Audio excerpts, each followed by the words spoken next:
I'll start with a question you've probably been asked a ton, but I still find it very interesting. Just as a broadcaster, this season has been so strange just here at the network.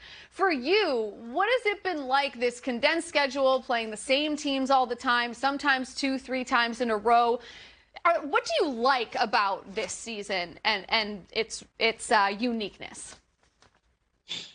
You know, the positives are we're not traveling as much. We're in the city for a couple games, and instead of hopping on a plane and flying in, getting in late, you're at a hotel and getting a good meal and sleeping right. So not the worst part, but I would definitely love to see some fans and get some reactions to the game back in it. You know, it gets a little dry out there. Yeah, it's funny you mention that, because in the North, are any of the teams allowed to have fans in the North? I don't think they are, right? Not yet. No, that's correct. They're not. Yeah, so down here in the States, we've seen a little bit more of that, and all the players have said basically what you've said. As soon as they get fans in the building, it is something that gives them a boost. I guess it is something that you don't maybe appreciate as much as you should, because you're used to having them there. Yeah, you know what? First, I thought it would just be like growing up playing hockey, just you in the game, right? You can hear everything, and it'd be nice. But the more and more the games went on, you don't realize how much the fans actually play a tribute to momentum boosts and to momentum swings and just overall getting into a good energy and getting into a game. They are a big part of it. So with that said, if there was an opportunity to, let's say they had to move the Canadian bubble, as they talked about hypothetically, Connor, maybe creating a bubble, bringing the Canadian teams down in playoffs. I don't think that will happen, but if it did, to play in front of fans, would you be okay with that? I mean, there's a lot that goes into it, and it depends how many of our fans are going to be there, because you'll get spectators and they'll definitely help, like they'll react to the game, but will they get the chance going, and will we see the towels in playoffs and stuff like that, so I guess is it worth it?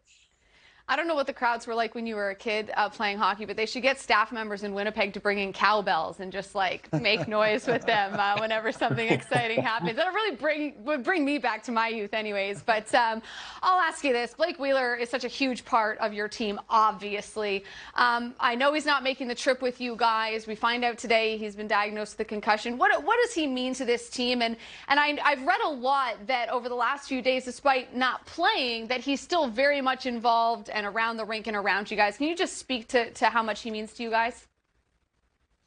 Yeah, he's the rock to our team. He's the one guy that you can always lean on for advice, for just a day-to-day routine. If you want to know how to be a solid pro, you just watch that guy and see what he's doing. And he is a voice in our locker room, so when it gets quiet, he's the voice. But we're missing him right now, because it's great to have him around, and just have his presence, is definitely uplifting. But and concussions you don't want to mess around with, so we want him healthy for the playoffs, because we're going to need him.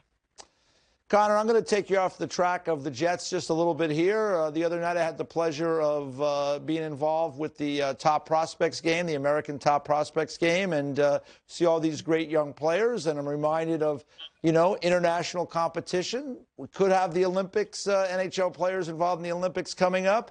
You could end up being the starting goaltender for Team USA. Is that something that you've given any thought to? I know that you're focused on what's going on in front of you, but that would be a big honor. Yeah, I've definitely thought about it a little bit.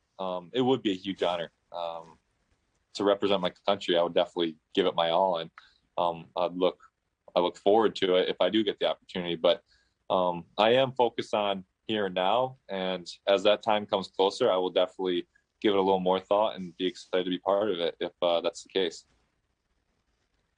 Connor, had the pleasure of covering you while you played some years at Lowell. Watch you develop there, and I know you're always working on your game. There's a big article about that last year. So I just want to ask you to assess your game this year, how you feel, where your game is at, and things that you're still wanting to work on in this season. No, I felt my game has just been ramping up since day one. It's just this process, it's not easy. I mean, not having fans, and there's a lot of adaptation that we had to do and go through. And this division is a high-scoring division, so you really got to temper your expectations and make sure you're giving your team a chance to win every single night. And for me, I feel like I've done that, and I feel like I've put myself in a really good position to continue every single day where you can watch my improvement. And so I feel the best I've ever played is this year. And I'm really looking forward to getting some of these bad bounces that keep happening to me, getting that out of the game. And when the playoffs come around, hopefully it's smooth sailing. You make a great point about how high scoring this division is. You almost understand now what Grant Freer used to say when the Edmonton Oilers might win 7-5. He gave up 5, but he'd be like, hey, we still scored 7. That's all that matters. We got the W. Well, exactly. I think maybe a little less than a month ago, we played the Edmonton and we beat them 6-5, I believe. And I came out of that game thinking that was one of the best games I've played this year. Even though I gave up 5, I still felt really good in the net. I made a lot of good saves. So being realistic with myself, obviously I don't want to give up 5, so I'm going to try to learn from that. But being realistic, that it is about winning. And especially this year when the fans aren't even there, they want to see their team winning. All right, Connor, I've already told everybody here I'm in kind of a silly mood today. So I'm going to ask you kind of a silly question, and I'm going to ask, I know that the guys in the control room are going to just hate this, but you know, over the years, you know, like guys take headshots, right? We have the headshots we put up when we do notes on you, like, hey, Connor Hellebuyck won the Vezina Trophy, and there's a headshot. And your headshot to me is so memorable because you look so focused in the headshot. And I'm like, this guy could be like in a movie. He's so like, he's intense. So I don't know if they can get the headshot of you and put it up so you can see it. But I mean, I don't even know if you would remember when you took this picture, but we see it all the time here on NHL Now because you're obviously a top player in this league and we talk about you quite a bit. So they're efforting to get it. And if we do, and I'll continue to talk until they do. Listen, Connor, you don't know how badly he just put everyone on the spot back there. Did. Someone is back there right now scrambling. Like Connor Hellebuyck. Desperate. Biopic. Like, let's find it. But we're going to find it, and I'm going to get your thought on it because I just love it. Every time I see it, I'm like, he's intense. Listen, while we're waiting. Oh, go ahead. Go ahead, Connor.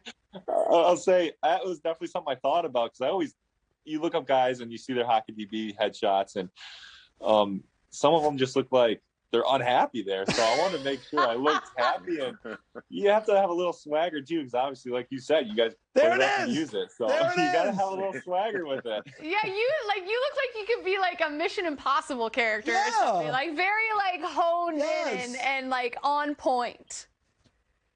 Yeah, well, appreciate that comparison. Hey, no problem. I got you. Every time we do a story on you or something comes up, that's what we see.